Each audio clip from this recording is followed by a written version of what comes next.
Assalamualaikum warahmatullahi wabarakatuh. Jumpa lagi dengan kelas seni budaya. Kali ini kita akan mempelajari tentang konsep dan naskah teater modern. Kita menginjak ke bagian pemeranan seni teater modern. Pemeranan atau acting adalah perlakuan yang dilakukan secara sadar oleh seseorang aktor untuk meyakinkan orang lain, agar orang lain yakin pada apa yang dilakukannya. Ada dua jenis acting, yaitu acting presentasional dan acting representasional. Hampir semua teater klasik menggunakan gaya ini dalam pementasannya. Gaya presentasional memiliki ciri khas pertunjukan dipersembahkan kepada penonton. Bentuk-bentuk teater awal selalu menggunakan gaya ini karena memang sajian pertunjukan benar-benar dipersembahkan kepada penonton. Yang termasuk gaya ini adalah teater klasik Yunani dan Romawi, teater timur termasuk teater tradisional Indonesia seperti ludruk, lenong, dan sebagainya. Kemudian teater abad pertengahan, kemudian komedia dell'arte pada abad ke-18. Dalam teater ini gerak para pemainnya diperbesar atau grand style, sehingga terlihat seperti agak sedikit lebay gitu, jadi hiper gitu ya. Dan kadang cara membacakan dialognya atau berbicaranya seperti membaca puisi gitu. Engkau yang dulu pernah. Nah, seperti itu. Jadi memang gerak-gerak besar seperti itu ciri khasnya. Kemudian kalau teater representasional itu seiring berkembangnya ilmu pengetahuan dan teknologi pada abad 19, bersamaan itu pula teknik tata lampu dan tata panggung maju pesat, sehingga para pemain teater berusaha dengan keras untuk mewujudkan gambaran kehidupan di atas pentas, yaitu mewujudkan pentas seperti realita atau realis gitu ya.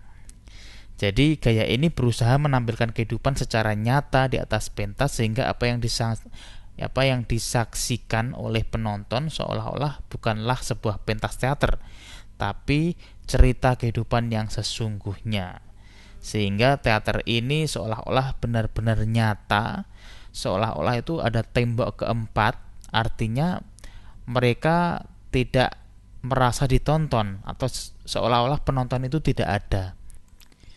Ya, secara sederhananya teater representasional itu seperti halnya film gitu. Ketika kita nonton film kan mereka para pemain filmnya merasa tidak ditonton gitu kan, benar-benar kejadian nyata gitu.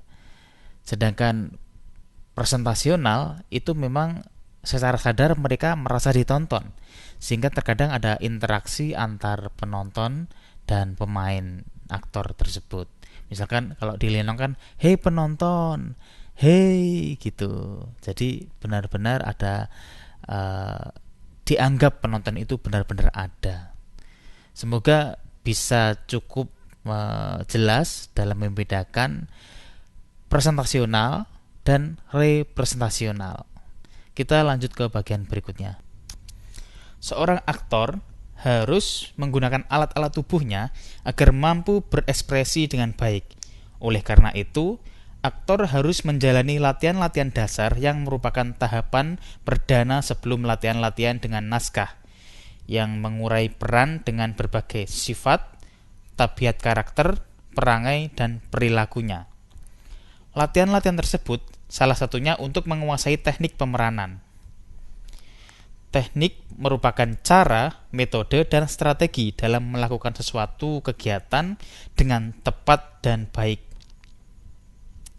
Teknik pemeranan adalah suatu cara dan metode untuk membawakan peran atau tokoh dengan penuh totalitas. Dalam memerankan tokoh, seseorang perlu mengoptimalkan keterampilan potensi pikir, perasaan, vokal, dan tubuhnya dalam membawakan peran dengan penuh penghayatan. Teknik pemeranan terdiri dari beberapa unsur latihan sebagai berikut. 1. Olah tubuh. Olah tubuh merupakan bagian ekspresi seni fisik yang berupa latihan dan pengolahan tubuh agar memiliki stamina yang kuat, kelenturan, dan daya refleks atau fleksibilitas tubuh. Olah tubuh terdiri dari latihan sebagai berikut. Stamina atau kekuatan tubuh. Latihan kekuatan tubuh bertujuan agar fisik kuat dan pernafasan sehat. Contoh latihannya dengan berlari beberapa putaran sesuai dengan luas lapangan atau sesuai dengan luas ruangan. Adapun latihan pernafasan dengan menarik dan membuang udara pernafasan melalui hidung dengan dada, diafragma, dan perut secara kembang-kempis. Setelah itu, latihan dilanjutkan dengan aktivitas peregangan bagian otot tubuh. Kemudian latihan stretching atau perenggangan. Perenggangan merupakan latihan pada bagian otot-otot tubuh agar lentur dan memiliki daya gerak refleks. Contohnya, latihan dengan menggerakkan atas bawah, kanan kiri, putaran, dan sebagainya. Untuk stretching atau perenggangan ini udah biasa kita kenal ketika kita memulai senam, biasanya seperti itu, atau di mata pelajaran olahraga sebelum melakukan aktivitas basket, olahraga renang ataupun yang lainnya, tentu kita melakukan stretching agar tidak kesleo. Ya. Kemudian latihan keseimbangan tubuh. Latihan keseimbangan tubuh tujuannya melatih kemampuan otak dalam menguasai tubuhnya. Tumpuan keseimbangan ini penekanannya pada kekuatan kaki. Contoh, latihan berdiri dengan 2 kaki atau 1 kaki dengan posisi tangan bisa di pinggang atau dilepas seperti menyerupai pesawat terbang. Setelah melakukan latihan keseimbangan tubuh, dilanjutkan pada latihan olah vokal atau olah suara. Olah suara merupakan latihan pengucapan suara dengan jelas dan nyaring melalui teknik pernafasan dan pengucapan. Dengan olah suara diharapkan juga pemain memiliki artikulasi yang jelas, ketepatan dalam intonasi suara, dinamika suara, dan kekuatan suara yang sesuai. Kita jelaskan tentang apa itu artikulasi. Artikulasi adalah kejelasan dalam mengucapkan kata-kata agar dipahami pendengarnya. Latihannya dengan melakukan pengucapan kata-kata bersuara atau tidak bersuara dengan tempo yang berbeda-beda. Untuk membantu pengolahan suara melalui mulut dan bibir secara diulang dengan pernafasan yang teratur. Contoh pengucapan kata-kata bersuara seperti a, i, u, e, o, a, i, u, e, o, dan seterusnya. Kemudian yang tidak bersuara seperti, ya tentu suara saya tidak terdengar karena mulut saya hanya bergerak melafalkan a, i, u, e, o tapi tanpa suara. Itu tujuannya untuk memperjelas artikulasi. Kemudian intonasi. Intonasi suara adalah irama suara dengan penekanan pengucapan kata-kata sehingga dihasilkan pengucapan yang tidak monoton. Contoh latihannya dengan mengucapkan sebuah kalimat atau dialog yang pendek dengan cara diulang dan melakukan tekanan pada salah satu kata yang dianggap penting. Misalkan, aku mencintaimu, atau aku mencintaimu, atau aku mencintaimu. Nah, itu tentu berbeda cara intonasinya, digunakan sesuai kebutuhan dari kemauan sutradara atau naskah. Kemudian kita jelaskan tentang dinamika. Dinamika suara adalah cepat lambatnya pengucapan suara dari sebuah kalimat. Contoh, latihannya dengan mengucapkan kalimat atau dialog pendek dengan tempo yang berbeda, yaitu cepat, sedang, atau lambat. Misalnya, kalau pelan, misalkan, aku mencintaimu. Dipelankan lagi, aku mencintaimu. Kalau cepat, aku mencintaimu, aku mencintaimu, aku mencintaimu. Nah, seperti itu. Kemudian power atau kekuatan. Kekuatan suara adalah keras lemahnya suara yang dihasilkan dari pengucapan suatu kata atau kalimat. Contohnya, latihan dengan mengucapkan kalimat atau dialog pendek dengan cara diulang dan melakukan pengucapan dengan suara lembut atau suara keras, tetapi tidak berteriak. Misalnya kalau suara keras, ya tentu aku mencintaimu. Nah, tidak perlu berteriak, tapi cukup keras. Kalau dengan suara lembut, misalnya aku mencintaimu. Nah, seperti itu. Itu yang namanya power atau kekuatan. Jadi bisa dibedakan ya, apa itu artikulasi, intonasi, dinamika, dan power. Adapun contoh latihannya, misalnya latihan berbisik gitu, latihan mengucapkan kata-kata dengan variasi tempo cepat dan lambat dan sebagainya. Itu. Kemudian kita menginjak olah rasa atau olah sukma. Olah rasa adalah suatu proses latihan untuk mengasah kepekaan, panca indera, dan perasaan. Contoh latihannya dengan menggali potensi dari dalam agar dapat diatur dan dikendalikan sesuai dengan kebutuhan emosi peran. Tujuan lain latihan olah rasa adalah membangun kejujuran rohani dan pembebasan rohani dari hal-hal yang mengikat dan membatasi. Dengan kebebasan tersebut diharapkan membantu sikap perasaan untuk melahirkan ide-ide atau ilham kreativitas dalam pemeranan. Nah, materi untuk olah rasa misalnya sebagai berikut. Teknik konsentrasi. Konsentrasi merupakan latihan ajaran tentang penguasaan pengendalian diri atau pemusatan pikiran serta rohani terhadap yang akan dan sedang kita lakukan dalam waktu yang kita perlukan.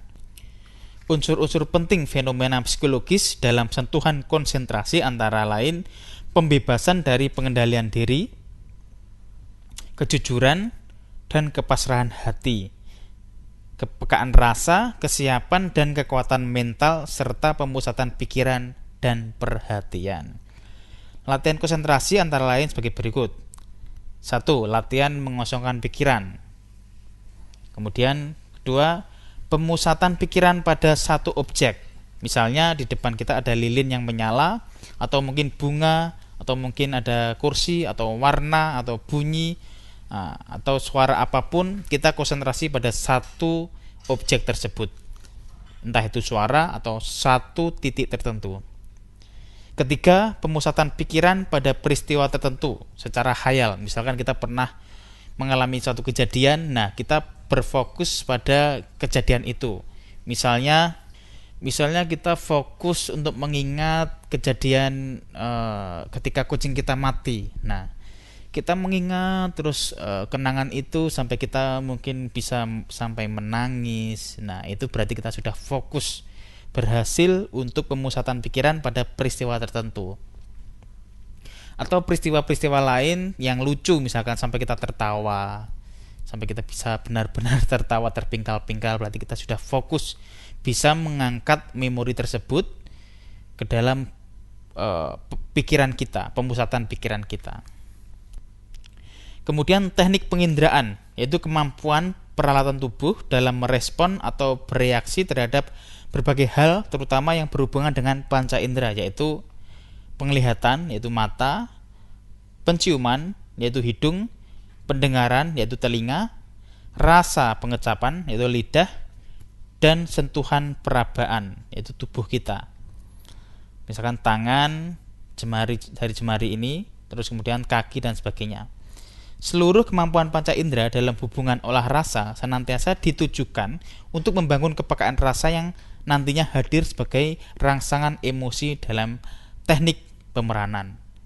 Misalnya kita menggunakan teknik penginderaan ini ketika merespon sentuhan panas. Nah, tentu akan berbeda dengan ketika kita merasakan suhu yang dingin. Nah, kita berhayal untuk mencoba menginderakan dengan peristiwa-peristiwa tersebut. Atau ketika kita merasakan masakan yang enak, nah itu ekspresinya akan berbeda dengan ketika kita merasakan atau makan makanan yang pahit atau yang tidak enak dan sebagainya. Kemudian teknik kepekaan sukma atau rasa. Kepekaan rasa inilah aspek penting dalam latihan olah rasa.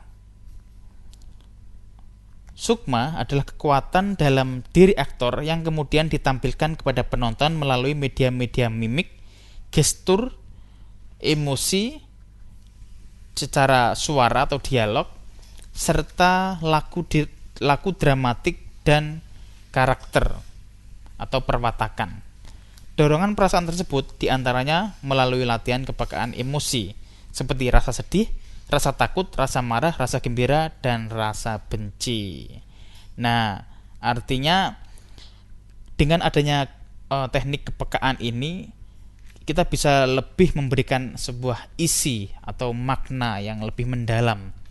Jadi tidak sekedar apapun yang kita angkat di atas panggung itu tentu harus lebih dari sekedar biasanya gitu. Dengan adanya olah sukma ini kita akan lebih mendalami karakter, bisa memainkan jalan cerita itu benar-benar hidup gitu. Untuk itu diperlukan kepekaan sukma yang lebih tajam. Kemudian olah imajinasi. Imajinasi adalah kemampuan dalam menciptakan daya khayal. Imajinasi dapat berupa hasil kepekaan ingatan emosi dari kehidupan sehari-hari, perumpamaan atau terhadap binatang, tumbuhan, unsur alam, atau hasil sebuah perenungan mendalam yang mampu menghadirkan khayalan positif. Latihan imajinasi misalnya dengan melakukan kegiatan keseharian seolah-olah menirukan. Berimajinasi dengan andai-andai aku menjadi misalnya apa, menjadi angin, menjadi air, menjadi binatang apa, misalkan menjadi buaya, menjadi beruang, harimau, menjadi matahari, menjadi bulan, ataupun menjadi burung. Nah, itu cara untuk latihan imajinasi. Oke, untuk sementara materi yang saya berikan untuk pertemuan kali ini saya rasa cukup. Untuk pertemuan berikutnya kita akan membahas tentang naskah lakon teater modern di Indonesia. Yaitu kita akan membicarakan tentang menyusun naskah lakon, terus kemudian menginterpretasi naskah lakon atau menafsirkan dari naskah lakon tersebut, dan teknik-teknik lainnya. Sampai jumpa di kelas seni budaya berikutnya. Wassalamualaikum warahmatullahi wabarakatuh.